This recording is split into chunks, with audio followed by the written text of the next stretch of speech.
responsables. RCR presenta al Foro Penal Venezolano en Aquí se habla libertad. Con Alfredo Romero, director ejecutivo del Foro Penal. ¿Dónde están las mujeres de bien? ¿Dónde están esos hombres de fe? ¿Dónde están nuestros niños de amor que gritan y claman la verdad? ¿Quién para tantas balas del mal? ¿Quién para tanta arbitrariedad? ¿Quién para tanto odio y maldad? ¿Dónde están los soldados de paz? Por la vida doy la vida, por la paz doy amor, por respeto a la vida. Esta canción contra el terror, una canción contra el terror.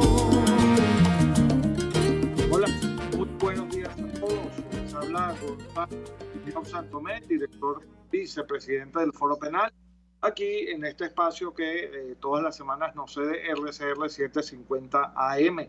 Les saludo entonces en nombre no solamente de nosotros, del Foro Penal Venezolano, sino también de Jaime Nestares, desde la Dirección General de la Estación, de Wilitz Arcaya en la producción general, de nuestra querida Caterine Manzano en la producción también de este espacio, y bueno, y de todas estas personas que integran esa importante emisora de radio que, bueno, que subsiste, persiste, resiste a pesar de los ataques que ha sufrido como parte, pues, de lo que ha sido toda esta sistemática disminución del derecho a la libertad de expresión en Venezuela. Bueno, vamos a tocar hoy varios temas, pero especialmente quiero referirme, que no lo pudimos hacer Alfredo o yo la semana pasada, porque estábamos cumpliendo compromisos en el interior del país. Quiero referirme a esta comisión que supuestamente ha sido llamada Comisión de Reestructuración Judicial o Comisión de Revisión Judicial, ¿no? Básicamente se le está llamando ya desde el punto de vista coloquial, y lo está haciendo así el poder, la revolución judicial, que fue anunciada el pasado 21 de junio por el señor Nicolás Maduro, y de la cual pues se van a encargar básicamente su esposa Cilia Flores y el señor Diosdado Cabello, ¿no? Ya pues en cumplimiento pues de esta instrucción presidencial, sabemos que en varios estados o en varias regiones de nuestro país se han instalado lo que se denominan, fíjense ustedes este léxico siempre militar en todo, siempre lo bélico, lo de las armas, la violencia, pues metido en todo lo que llaman los estados mayores para la revolución judicial. Ya se instaló en Carabobo, se instaló en la zona del sur oriente del país, y así ha venido pues adelantándose esto en varias regiones, varios estados de nuestro país, ¿no? Hace 4 días se instaló formalmente la comisión.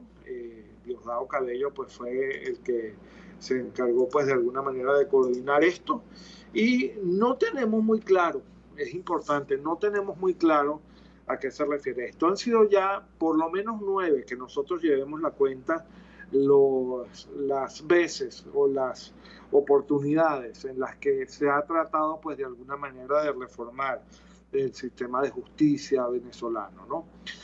Con respecto a esto hay que decir varias cosas. Nuestro sistema judicial no es algo de ahora, ni es algo que vino con el chavismo, ni que se mantiene con el madurismo, es algo que tiene pues ya bastantes décadas ocurriendo.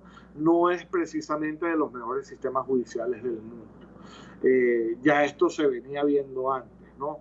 Lo que es, por ejemplo, en el sistema penal, la corrupción, la selectividad estructural del sistema penal, pues toda la violencia inherente a lo que es el sistema penal, el sistema judicial penal, pues era algo que ya venía viéndose desde hace mucho tiempo. En este espíritu, recordémoslo, lo que pasa es que no podemos tener la memoria tan corta, recordémoslo, se instauró apenas se montó Hugo Chávez en el poder, por allá por 1999, una comisión de reestructuración judicial que en un primer momento, esto hay que decirlo, estuvo integrada, sí, por profesores de derecho, por académicos muy respetados, que lo que quería hacer con la mejor de las intenciones en aquellos momentos era revisar un poco qué era lo que estaba pasando en el sistema judicial venezolano en todas sus áreas, tratar de regularizar un poco lo que era la carrera judicial.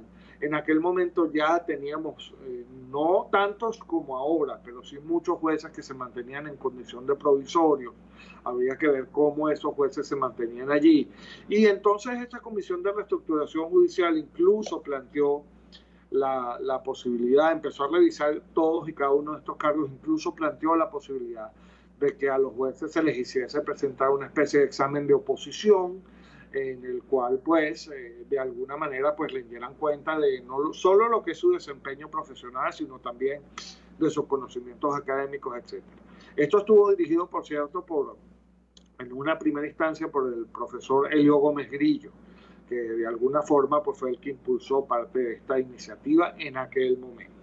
¿Qué pasó? Bueno, pasó lo que tenía que pasar. Cuando una persona, cuando un grupo de personas que quiere mantenerse en el poder a costa de lo que sea, se da cuenta de que lo que menos le conviene son jueces independientes, objetivos, imparciales, que no se deban a una visión política, sino se deban única y exclusivamente a la Constitución y la ley, lo que hacen estas personas que quieren mantenerse en el poder es desechar cualquier posibilidad de que los jueces pues cumplan con sus funciones como tienen que cumplirlas. Entonces, al final esto degeneró en la expulsión, yo recuerdo, de más de 400 jueces en aquel momento, que fueron inmediatamente sustituidos por jueces que o no tenían las credenciales idóneas y adecuadas para estos cargos, que no eran jueces de carrera, o que de alguna manera solo tenían en su mochila su lealtad a lo que en aquel momento ya se denominaba el proceso revolucionario.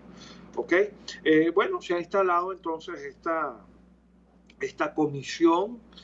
Llama mucho la atención, por cierto, que hace apenas unas semanas Maduro estaba diciendo que Venezuela contaba con el poder judicial más sólido del mundo, y apenas unas semanas después entonces dice no, es que el poder judicial no está funcionando y hay que hacer una, y la pongo entre comillas, revolución judicial. Supuestamente esta revolución judicial va a durar unos 60 días.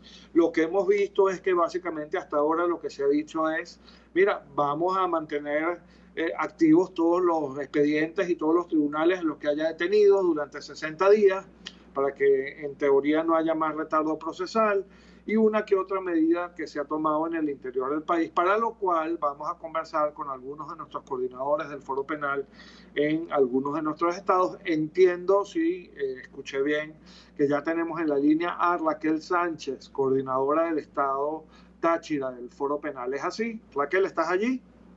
Sí, buenos días. Hola, Raquel. Buenos días, Raquel, ¿cómo estás? Bienvenida al programa. Bueno, estamos hablando de todo este tema, Raquel. Revolución judicial, Comité para la Reforma del Poder Judicial. ¿Qué se ha visto allá en el Táchira? ¿Cómo han visto ustedes esto y qué se ha ido adelantando por allá en aquel estado? Bueno, buenos días, Gonzalo.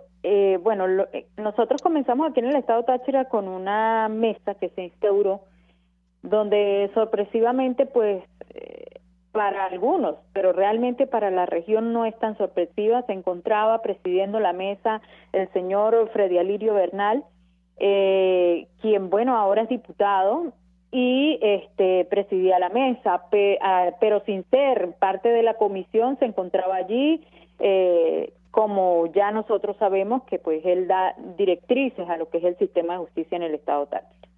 Ante esa situación, pues ya por allí se comenzó el día de ayer, específicamente en el ICPC, en base territorial San Cristóbal, donde pudimos conocer que se dieron alrededor de 30 libertades, pero lamentándolo mucho, esta situación conllevó a otras situaciones, como por ejemplo las violaciones al debido proceso del derecho a la defensa, a contar con su abogado de confianza, el tema de la imposición de la defensa pública, que pues bueno, si bien es cierto la resolución pues pareciera que dejara por fuera la defensa privada, esto no es un tema de que si existe solidaridad o no entre jueces y otros actores del sistema de justicia con los defensores privados, con los abogados. Esto es un tema de que se tiene que respetar el debido proceso y el derecho a la defensa, y que el detenido tiene el derecho a exigir su abogado de confianza, no el que el Estado le quiere imponer. Ante esta situación, muchos colegas ayer permanecieron durante todo el día lloviendo a la intemperie fuera de las instalaciones del CICPC, y lo que recibieron fue maltrato por parte de los funcionarios y otros de carácter judicial, quienes les decían que debían retirarse porque no tenían nada que hacer allí.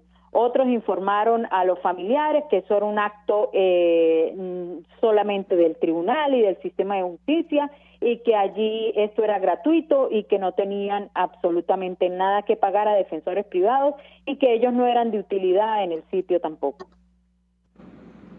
O sea, básicamente a todos los que no sean funcionarios públicos lo dejan por fuera. Eso es lo que estamos viendo, ¿no? Y la defensa pública, el abogado prácticamente quedó anulado dentro de esta supuesta revolución judicial. Quedamos sin trabajo, prácticamente desempleados. Bueno, y fíjate tú que la Constitución dice claramente que los abogados en ejercicio somos parte del sistema de justicia. Es decir, no es que estamos por fuera, no es que somos como unos intrusos que nos metemos allí, no somos parte del sistema de justicia. De hecho, somos de alguna manera la columna vertebral del sistema de justicia, ¿no? Pero no, nos están dejando por fuera. Mira, Raquel, fíjate que me estabas contando que se habían producido algunas excarcelaciones. ¿Cómo es eso? ¿Qué excarcelaciones se han producido? ¿De quiénes? ¿En qué contexto? ¿Y bajo qué fórmulas más o menos se han utilizado? Bueno, lo que tenemos entendido es que revisan de oficio las causas. Hay una especie de plan de descongestionamiento, pues va prácticamente toda la comisión al centro que supuestamente trabajan.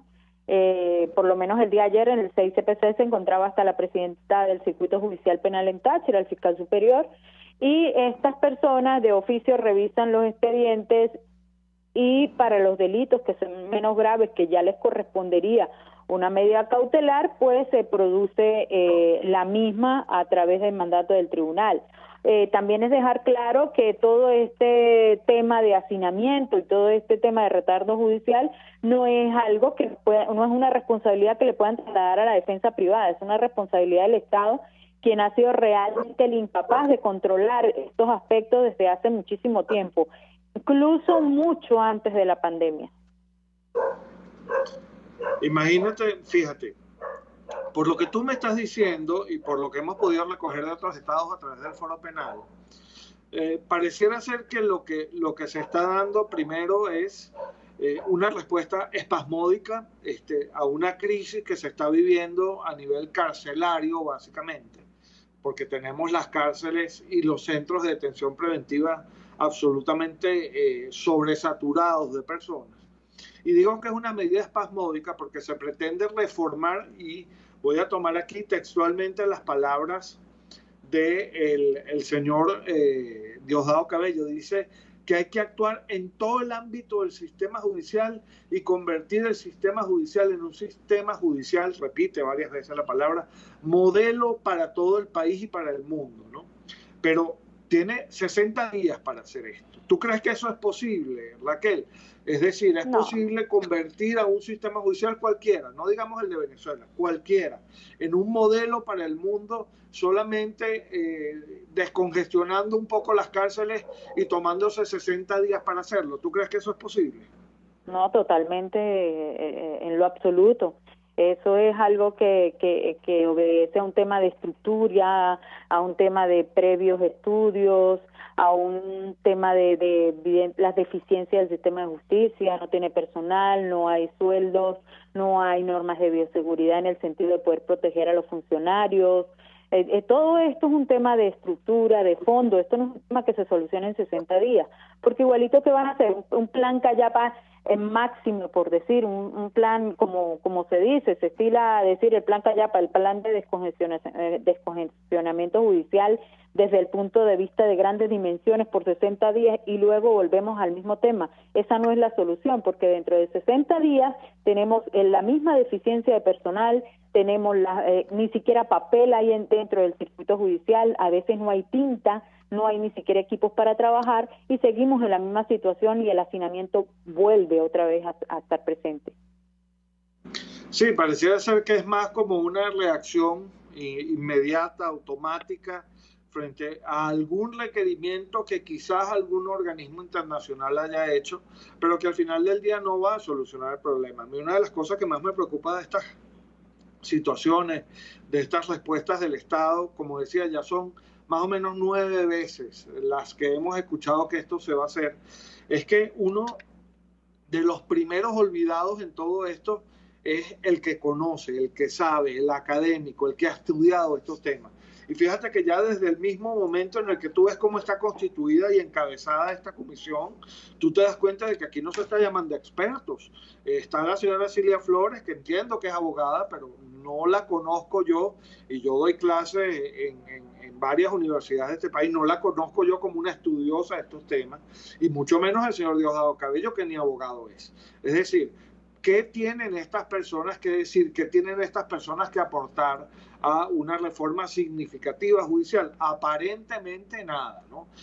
Porque además no se ha dicho nada de quiénes van a colaborar con ellos en esta tarea, y tampoco se ha dicho por qué se ha limitado este esfuerzo única y exclusivamente a 60 días. ¿Por qué estos 60 días? ¿Qué es importante en estos 60 días? ¿No será que vienen unas elecciones y que quizás estamos pensando más en esas elecciones que en una verdadera reforma del Poder Judicial?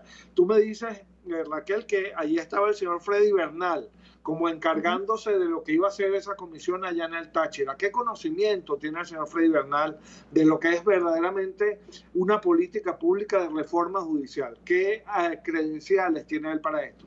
¿Tú le conoces estudios en esta materia? Ninguna, Gonzalo. Vamos a estar claros que desde un inicio, desde que lo nombran protector del Táchira, él ha estado inmerso en todas las instituciones de la vida social en el estado Táchira, sin tener cualidad, ha efectuado procedimientos, comandando cuerpos élites,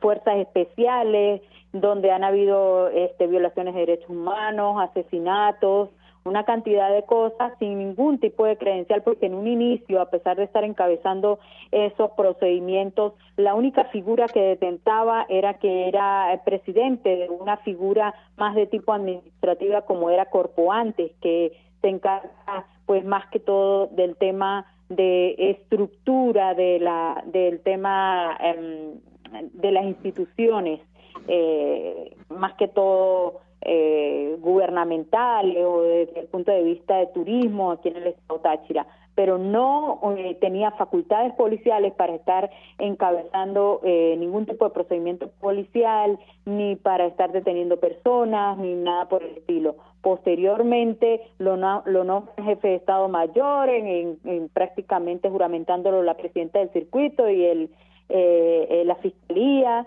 y en ese aspecto, pues bueno, ha venido desarrollándose y está inmerso en casi todos los asuntos, como te digo, de la vida social, es decir, las policías, los órganos que prestan bienes y servicios, y ahora, pues imagínate, viene la constitución de esta supuesta comisión y esta persona la encabeza sin ser parte de la comisión, de la estructura de la comisión como tal, porque supuestamente dentro de esa estructura hay 2 diputados diferentes dentro de la comisión. Él no está nombrado dentro de esa comisión para Táchira y sin embargo era el que estaba presidiendo. Allí vemos efectivamente que ahí está la politización del sistema de justicia, que es lo que ha traído a este caos que hoy tenemos. Sí, y fíjate, Raquel, que estoy haciendo aquí una revisión de todo lo que han sido las notas de prensa oficiales sobre cuál va a ser supuestamente la misión de esta comisión, y hay 3 puntos que me llaman la atención, reitero. Primero, no está dirigida, ni integrada, ni asesorada siquiera por académicos que pueden tener una visión ideológica u otra, eso no es lo importante, pero por lo menos por gente que sepa del tema. No aparece mencionado nadie, que de alguna manera tengan conocimiento de estos temas. No se ha llamado a las universidades, no se ha llamado a los centros o institutos de estudios, no se ha llamado a las personalidades que han escrito sobre estos temas y que manejan muy bien cuál puede ser o cuáles pueden ser las variables que se tienen que tomar en cuenta. Eso no. Eso es lo primero que me llama la atención. Lo segundo, la inmediatez. Pensar, y esto hay que decirlo con todas sus letras, pensar que en 60 días se va a reformar el sistema judicial venezolano y además se le va a convertir en un modelo para el mundo, es, por decirlo menos francamente, infantil. Eso es imposible. No se pueden abordar los severos y muy graves problemas estructurales que tiene el sistema judicial venezolano y solucionar esos problemas en 60 días. Lo segundo que me llama la atención. Y lo tercero que me llama la atención es que en todos lados leo que... y fíjate, incluso aquí dice el señor Diosdado Cabello que él espera cumplir la misión en menos tiempo. Es decir, para él 60 días son como mucho para acomodar el tema del sistema judicial. Esto es absurdo. Esto no tiene ni pies ni cabeza. Nada más hacer una revisión de las credenciales de todos y cada uno de los jueces, por ejemplo, de las credenciales académicas, digo, no digamos las políticas, de todos y cada uno de los jueces que trabajan en nuestro país, ya se lleva mucho más tiempo de 60 días. Pero además, lo otro que me llama la atención, lo tercero que me llama la atención es que pareciera ser que todo está enfocado en descongestionar los centros de detención preventiva. Es decir, la gran revolución judicial es sacar a los presos a la calle. Eso es todo lo que se quiere hacer con esto.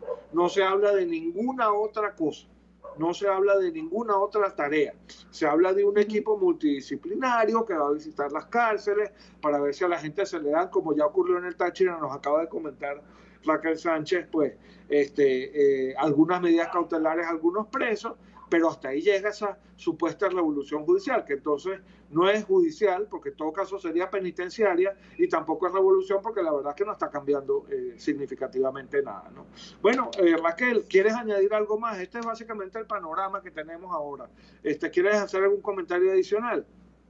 Bueno, particularmente, no quiero redundar, es simplemente lo que tú dices, pareciera que está concentrado simplemente a tratar de restituir funciones del sistema penitenciario que realmente pues pareciera ser que cayó en una incapacidad pues tan grande que tuvo que nombrarse comisión para tratar de hacer su trabajo, porque de lo otro, o sea, el tema estructural, el tema de fondo, el que de verdad se tiene que trabajar, no está siendo tocado en esta supuesta revolución.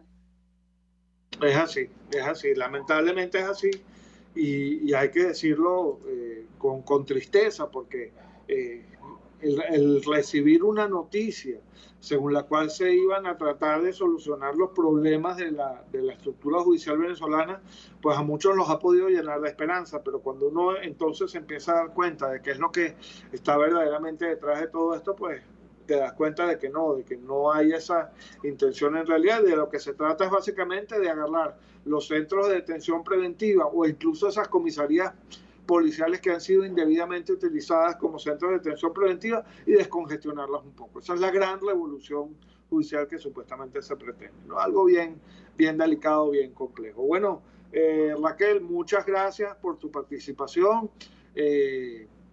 Sabemos que has tenido días ocupados, la situación, por ejemplo, de Rufo Chacón. ¿Quieres hablarnos un poquito de eso antes de que nos vayamos? ¿Cómo está la situación del juicio de Rufo Chacón? Nada, el juicio de Rufo está en curso. Estamos en la fase de los órganos de prueba.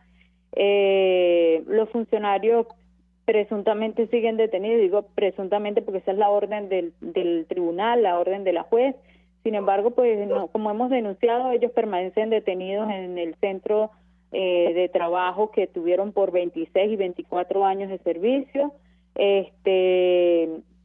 Y bueno, vamos a ver qué pasa con este plan de descongestionamiento, porque también son personas que están en un proceso, en un juicio, y siguen allí en un lugar de prevención. Por ese lado, habiendo más responsables de esa situación ese día, pues solamente hay esos dos funcionarios a los cuales se les está haciendo juicio. Y por otro lado, la situación de donde se produjo un allanamiento y se metieron a la casa de Rufo y se lo llevaron detenido. Un allanamiento no, está mal dicho, una revisión domiciliaria ilegal, porque ellos nunca llevaron orden de allanamiento y después salieron con que se había equivocado de persona. Fue denunciado y hasta los momentos pues no tenemos la identificación de ninguno de los, mucho menos la individualización o que sepamos que haya la detención de alguien. Entonces, pues es una situación que es compleja, porque a pesar de que estamos en juicio, Rufo sigue siendo acechado por en otros aspectos de su vida, y pues lo que hacemos es denunciar, que es como los canales regulares a los que nos tenemos que ceñir, pero esperando que en algún momento algún organismo realmente haga su trabajo. ¿Temes que se vaya a imponer la impunidad, Raquel, en ese juicio? No, todavía no lo sabemos, pero en el aspecto de que se están apenas ventilando los órganos de prueba, que queda bastante camino por recorrer, que el tema de la pandemia tampoco ayuda, porque hace que se fijen el juicio prácticamente cada 15 días, o sea, es bastante retardado. Eso no es favorable, nosotros como abogados lo sabemos. Entonces, ante esa situación, pues es bastante complejo, aspiramos a que no, pedimos que haya el peso de la ley para esta situación, pero realmente pues es complejo. Hay otras situaciones que acompañan a la víctima, desgraciadamente. La víctima no escapa de la realidad social, viven en una situación bastante precaria, conseguir como los medios para que ellos se hagan presentes en toda la audiencia es bastante difícil, tener que proveer lo que es la gasolina, que aquí en el Táchira no la hay, a veces no tienen para sus alimentos y hay que buscar la forma de ayudarles. Muchas personas se solidarizan con ellos y es bastante complejo vivir la realidad de todos los venezolanos y a eso sumarle ser una víctima como lo es Rufo y su familia. Caramba, bueno, toda nuestra solidaridad con Rufo, con su familia y con todos ustedes, Raquel, muchísimas gracias. Bueno, nos hablábamos con Raquel Sánchez, coordinadora del Foro Penal en el estado Táchira. Raquel nos comentaba un poco lo que ha significado, así por lo menos a primeras vistas, esta revolución, la pongo entre comillas, judicial, que ha sido ordenada desde la Presidencia de la República, que ha implicado hasta ahora, y como les digo, hasta ahora solo podemos concluir. Vamos a tratar de hablar con algunos otros de nuestros coordinadores. Hasta ahora solo podemos concluir que es una especie de revolución express, porque solamente va a durar 60 días, e incluso sus propulsores dicen que van a tratar de que dure menos. Es una revolución que no está asistida, o por lo menos no lo parece, por académicos, por personas que tengan el conocimiento suficiente o necesario para que esta reforma al sistema judicial pues tenga éxito y sea verdaderamente provechosa para todos los venezolanos. Y en tercer lugar, lo que tenemos que destacar es que aparentemente de lo único que se va a ocupar es de más o menos descongestionar algunos centros de detención preventiva. Esa es la gran revolución judicial que se pretende en este momento. Pero bueno, ya nos toca hacer el primer corte. Les habla Gonzalo Muñoz Santomé, director vicepresidente del Foro Penal Venezolano. Ya volvemos con más de Aquí se habla libertad. No nos abandonen. Usted escucha al Foro Penal Venezolano en Aquí se habla libertad, solo por RCR.tv, la radio que se ve. Sintonícenos a través de Periscope, @RCR750, la radio que se ve. Mis amigos, una empresa comprometida y responsable con su personal es una empresa segura, y Produzca es la compañía pionera en Venezuela que ofrece la mayor cantidad de equipos de comprobada calidad para garantizar la seguridad integral de toda la nómina industrial de cualquier empresa. El catálogo de Produzca es inmenso, todo tipo de guantes, cascos, accesorios y productos varios de protección para tu personal. Conoce más de Produzca en www.produzca.com. Produzca, seguridad en tu empresa de los pies a la cabeza. En tiempos de pandemia, La solución más efectiva es un concentrador de oxígeno, porque ofrece un suministro infinito de oxígeno. No necesita recargas. Además, aplica dosis de oxígeno según el pulso del paciente. Contáctenos 0412-030-9150. Voz de América. Información precisa, completa, veraz, objetiva e independiente. Directo a tu pantalla. De lunes a viernes a las 2 de la tarde por RCR 750. Amigos, nace un nuevo concepto de farmacia en Venezuela. Farmacia CVS y más. Todo lo demás. En Farmacia CVS, en español CVS, lo consigues todo en un solo lugar. Salud, belleza, hogar y comida. Un nuevo concepto en todo para un nuevo concepto de vida. Farmacia CVS y más está en el CCCT nivel C1, frente a Beco y al lado del Banco Mercantil. En Instagram, FarmaCVS, Farmacia CVS y más. Todo lo demás. Mis amigos, quiero hablarles de Dilab Biodiagnóstica, un nuevo laboratorio clínico con un concepto original. Además de estar dotado con los equipos de la más reciente tecnología y el personal de más alta calificación, Dilab Biodiagnóstica te ofrece ambiente y trato amables y los precios más económicos en todos tus exámenes de laboratorio. Pide tu cita en el 0212-945-5788. Dilab Biodiagnóstica. Precisión y confianza en laboratorio clínico.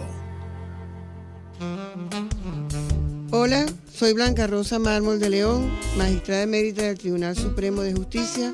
Les invito a sintonizarnos junto a Thais Peñalver los martes de justicia al mediodía en Buen Provecho. Conéctese con nosotros en @RCR750 y buen provecho. RCR 750 AM, porque lo bueno une.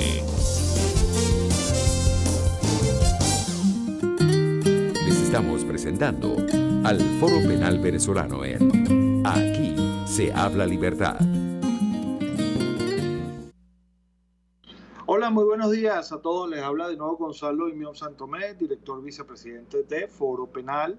Estamos aquí pues compartiendo con ustedes desde RCR 750 AM, pero también pueden vernos y escucharnos a través del canal en vivo de RCR 750, Radio Caracas Radio en YouTube y a través de www.rcr.tv. También pueden estar en contacto directo con nosotros. Les recuerdo, les estoy hablando en nombre de Foro Penal Venezolano. Aquí nos está saludando Gertrudis Alcoba. Saludos, Gertrudis. Y por supuesto, nuestra siempre consecuente y muy querida Munira Muñoz desde Miami nos está escuchando en este momento también. Bueno, estamos hablando de este tema complejo. La semana pasada se instaló supuestamente la Comisión Judicial o la Comisión Especial para la Revolución Judicial, así con este altisonante, gracias. Con este nombre altisonante se le conoce. Y bueno, y básicamente lo que tenemos que decir, vamos a resumirlo. La conclusión que tenemos hasta ahora de lo que se conoce de esto es que, primero, es una mini revolución, por decirlo de alguna manera. ¿Por qué? Porque solo va a durar 60 días. Incluso sus promotores quieren culminarla antes. No sabemos cómo van a abordar todos y cada uno de los problemas gravísimos del sistema judicial venezolano en solo 60 días, pero bueno, eso es lo que están diciendo. En segundo lugar, no parecen haber académicos involucrados, es decir, a la gente que sabe una vez más, a la gente que estudia estos temas una vez más, a las universidades, a los institutos, a los posgrados, a los profesores, una vez más se les deja por fuera. Es decir, como si esto fuese un tema sobre el cual se puede improvisar, ¿no? No hay que estudiar, según la visión del poder, supuestamente para manejar estos temas, ¿no? Y en tercer lugar, lo único que pareciera ser el objetivo de todo esto es más o menos descongestionar en un lapso relativamente breve de tiempo algunos centros de detención preventiva. Supuestamente van a estar distribuidos en 6 bloques a lo largo de todo el país. Hay unos consejos de Estado, consejos mayores de esta comisión de reforma judicial. Y bueno, y lo que hemos visto, por lo menos conversando hasta ahora con Raquel Sánchez, nuestra coordinadora del Foro Penal en el Táchira, es que bueno, se ha dado la libertad a algunos presos. Eso es todo lo que ha significado. Pero para hablar también de este tema, tenemos en línea a Abraham Cantillo, nuestro coordinador del Foro Penal en el estado Lara. ¿Estás allí, Abraham? Buenos días. Abraham, ¿nos escuchas? Buenos días, Abraham. Creo que se cayó la llamada. Se cayó la llamada. Vamos a volver a llamarla. Bueno, queríamos hablar con Abraham también un poquito a ver de qué ha pasado. Sabemos que se instauró también esta comisión o este estado mayor de la Comisión de Reforma Judicial allá en Carabobo, pero queríamos saber un poquito qué era lo que había pasado en Lara con respecto a esto, ¿no? Y cuál es la posición, pues, de los abogados de esa zona en relación a lo que está pasando. Fíjense, la semana pasada estuvimos Alfredo y yo en Nueva Esparta en un acto, se conmemoró, por cierto, feliz día tardío, pero con mucho cariño a todos mis colegas, el Día del Abogado en Venezuela, se conmemoró el pasado 23 de junio. Y en ese evento en el que estuvimos, en ese acto del Día del Colegio de Abogados, pues bueno, todos los discursos iban orientados hacia que es muy difícil ejercer el derecho en nuestro país en estos tiempos, ¿no? Y es muy difícil porque el sistema judicial, pues, sencillamente no funciona. En cuanto al respeto al Estado de Derechos, como lo decía Alfredo Romero en su discurso que dio en aquella oportunidad allá en Nueva Esparta, en el Colegio de Abogados del Estado de Nueva Esparta, Venezuela no es que esté entre los últimos lugares de falta de respeto al Estado de Derecho, no, Venezuela está en el último lugar, en el World Justice Project, en el proyecto de justicia mundial, que es una estadística que se levanta sobre cómo está el Estado de Derecho en más de 130 países. Venezuela está de último. Y esto se levanta sobre la base de encuestas y de entrevistas que se le hacen a abogados, a miembros del Poder Judicial, a fiscales, a defensores públicos, etcétera. Es decir, esto no es algo que se saca de debajo de una mesa o de la manga, así como para sorprender en su buena fe a los incautos. No, esto es un trabajo muy bien hecho. Y en este trabajo tan bien hecho, pues Venezuela está de último lugar en el Estado, en el índice del Estado de Derecho. Y esto es gravísimo porque esto es lo que nos permite entender por qué las cosas funcionan como funcionan en nuestro país. Entiendo que ahora sí tenemos a Abraham. Abraham, ¿cómo estás? Buenos días. Uy, se oye muy cortado. Abraham, ¿nos escuchas bien? No, creo que tenemos problemas con la señal. Eso es otro tema, ¿no? Otro tema delicado, difícil que tenemos en Venezuela. Nosotros estuvimos en Nueva Esparta y para cumplir con los compromisos fuera del Estado, es decir, los compromisos, las llamadas, las conferencias que teníamos que tener, etcétera, fuera del Estado, era imposible porque no solamente la electricidad se iba a cada rato, sino que además lo que es los sistemas de comunicaciones, internet, etcétera, pues están hechos un verdadero desastre. Pero bueno, mientras tratamos de volver a conectar con Abraham, ojalá se pueda, bueno, seguimos hablando de estas iniciativas de reforma, de revolución judicial, ¿no? Yo les quiero recomendar, por cierto, hay un trabajo muy bueno, ayer que estaba haciendo la investigación para el programa lo encontré, que se llama La Revolución Judicial en Venezuela. Laura Lousa, nuestra querida colega, no solamente se graduó con nosotros, compañera, colega abogada, sino que además es colega defensora de derechos humanos. Ella está en acceso a la justicia. Ella tiene un trabajo, claro, es un poquito viejo ya, es de abril de 2011, pero se llama La Revolución Judicial en Venezuela, y aquí hace ella un muy buen recuento de lo que han sido pues estas iniciativas de revolución judicial, por lo menos hasta esa fecha, por lo menos hasta el 2011. Y fíjense que ya hasta el 2011 ella registraba 5 intentos de supuesta revolución judicial en Venezuela, que bueno, lo que han hecho es conducirnos a este estado en el que el Poder Judicial pues sigue igual o peor de como estaba antes. Yo quiero reiterar esto. No es que antes del chavismo el Poder Judicial funcionara de manera maravillosa, porque eso no es verdad.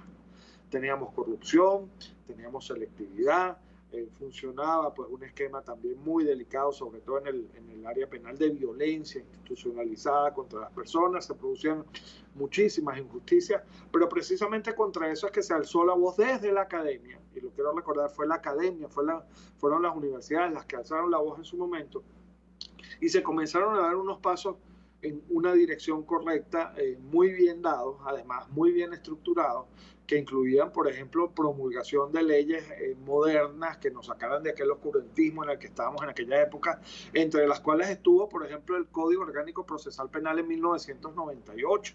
Recordemos que antes del Código Orgánico Procesal Penal, lo que estaba vigente era lo que se denominaba el Código de Enjuiciamiento Criminal, que era un código predominantemente inquisitivo, en el que incluso a ti te podían meter preso hasta por 16 días sin siquiera llevarte y presentarte ante un juez. Y esto, por supuesto, abría la puerta a cualquier cantidad de corruptelas, a cualquier cantidad de abusos y a cualquier cantidad de situaciones irregulares muy difíciles de manejar. Había un índice de retardo procesal altísimo, había mucha corrupción, como les decía, no solamente en los tribunales penales, en los tribunales civiles, mercantiles, etcétera. Contra todo esto se alza la academia y en un primer momento, cuando el señor Hugo Chávez llega al poder, pareciera ser que esas voces académicas iban a ser escuchadas, pero al final todo pues se tergiversó y cambió, ¿no? Esto también tuvo un punto de inflexión importante, hay que destacarlo, que fue en el año 2002. Recordemos que en el año 2002 una de las cosas, uno de los reveses que sufrió el poder fue que la Sala Plena del Tribunal Supremo de Justicia dictaminó que lo que había ocurrido en el año 2002, en abril de 2002, no había sido un golpe de Estado. Recuerden que Hugo Chávez se refirió a esa sentencia como una plasta, lo dijo así textualmente.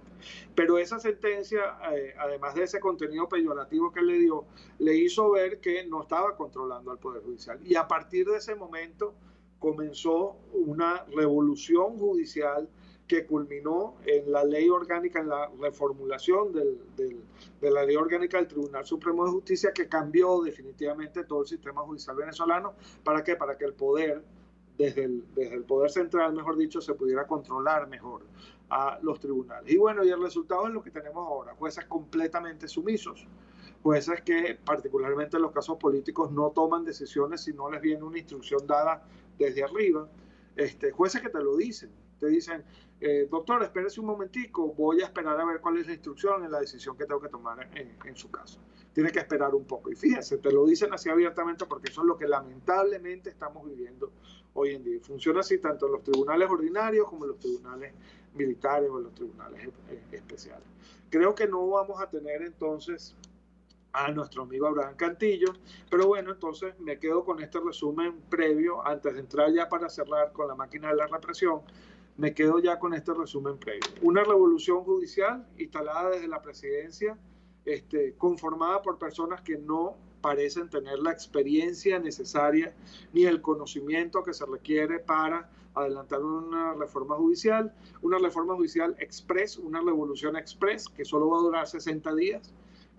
Y que pareciera ser, en tercer lugar, y esto es lo último que hay que destacar aquí, que lo único que tiene por finalidad es más o menos descongestionar algunos centros de reclusión. Eso es lo único que tenemos acá. Y como un cuarto punto, algo que destacaba nuestra querida Raquel Sánchez, coordinadora del Foro Penal en el Estado Táchira, es que a los abogados que no somos fiscales o que no somos defensores públicos, pues se nos deja por fuera, porque pareciera ser que nuestro aporte, nuestro input, nuestra apreciación, nuestros comentarios, nuestros conocimientos sobre este tema, pues no son necesarios, no son requeridos, ¿no? Una vez más nos dejan por fuera a los académicos y a los que trabajamos todos los días en los tribunales, a los abogados, ¿no?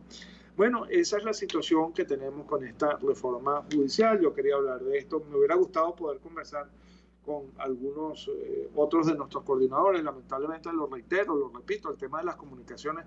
Alfredo y yo hemos estado de gira por el país, nos tocó estar también hace poco en lo que eran los estados, en lo que son los estados Portuguesa, Cojedes y Carabobo, y el tema de la comunicación es grave. El tema de la comunicación, de la falta de acceso a internet, a una línea telefónica, no digamos internet, a una línea telefónica en nuestro país es sumamente grave. Pero bueno, dicho esto, creo que ya nos va tocando dentro de unos breves minuticos ya cerrar el programa, pero no quiero cerrar el programa sin hablar de la máquina de la represión. Así que cuando mi equipo de producción esté listo, vamos con la máquina de la represión. La máquina de la represión. A todas estas, la revolución judicial como que no ha implicado que cese la represión, ¿no? Porque en Venezuela al día de hoy tenemos 300 presos políticos.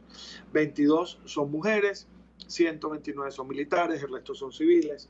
Tenemos una persona que está siendo procesada como adolescente, ya es mayor de edad, pero está siendo procesada como adolescente porque fue detenido siendo adolescente. Desde el 2014 hasta acá, arrestos arbitrarios por motivos políticos, llevamos acumulados 15.745. Y de estas 15.745 personas que habían sido arbitrariamente detenidas por motivos políticos, 9.392, es decir, ya casi 9.400 personas siguen sujetas a procesos penales injustos, pero bajo medidas cautelares distintas de la prisión preventiva. Es decir, están sometidos a un proceso penal, están restringidos de sus derechos, por lo menos se tienen que presentar ante los tribunales, tienen prohibición de salida del país, deben acudir a los actos a los que el tribunal los llame, que es rara vez que los llama, porque la justicia está prácticamente paralizada, y están pues restringidos en su libertad sin estar presos. En total, fíjense ustedes, si nosotros sumamos estos 9.392 ciudadanos y ciudadanas que están limitados en su libertad por motivos políticos, más los 300 presos políticos que tenemos, nos da un total de 9.692 personas restringidas o limitadas en su libertad por motivos políticos en este momento en nuestro país. Es decir, casi 10.000 casos certificados y comprobados activos al día de hoy de persecución por motivos políticos que involucra o la simple persecución, es decir, el enjuiciamiento o procesamiento injusto, o ese procesamiento injusto con prisión. Entonces tenemos una situación bien delicada, ¿no? En el 2021 nos han sido reportados, por toda esta situación de pandemia, 31 arrestos por motivos políticos. 5 de estas personas que han sido arrestadas durante 2021 siguen presas, los demás han sido excarcelados bajo diferentes modalidades de medidas cautelares. 872 civiles han sido presentados ante tribunales militares, y todavía en tribunales militares hay procesos penales abiertos y activos contra civiles. Por cierto, si vamos a hacer una revolución judicial, ¿por qué no empezamos por ahí? ¿Por qué no depuramos esos tribunales militares y sacamos de allí esas causas que involucran civiles, respetando lo que son los criterios internacionales sobre esta materia? A los civiles no los pueden juzgar los tribunales militares, eso es lo que dice el mundo sobre esto, pero sin embargo en Venezuela pues seguimos en eso. Bueno, esa es la máquina de la represión al día de hoy. Y con esto, y con aquellas reflexiones y comentarios que hicimos sobre la revolución, la pongo entre comillas, judicial, revolución express, la tengo que llamar porque una revolución que dura 60 días, pues no puede ser sino una revolución express, que lamentablemente como que solo va a conducir a la excarcelación de algunas personas para descongestionar un poco algunos centros de reclusión, y listo. Con estas reflexiones y con las reflexiones hechas sobre la máquina de la represión, me despido entonces en nombre de todo el Foro Penal. Recuerden, puedes sumarte a la familia del Foro Penal teniendo posibilidades de desarrollar cualquier actividad que tú hagas. No es necesario que seas abogado. Cualquier cosa que tú hagas a favor de los demás, unos minutos cada día, cada semana, puedes poner tu granito de arena.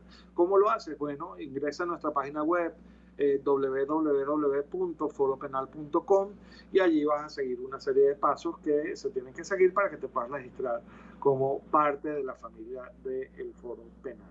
Me despido entonces a nombre de nosotros, Foro Penal Venezolano, a nombre de RCR 750M, a nombre de la Dirección General de la Estación, manos de Jaime Nestares, de la producción general, Willy Chalcaya, de la producción de este espacio, a cargo de Caterín Manzano. Entiendo que está César González en los controles. Bueno, me despido, si es así, en nombre de Gregorio González. Yo no sé por qué siempre le digo César.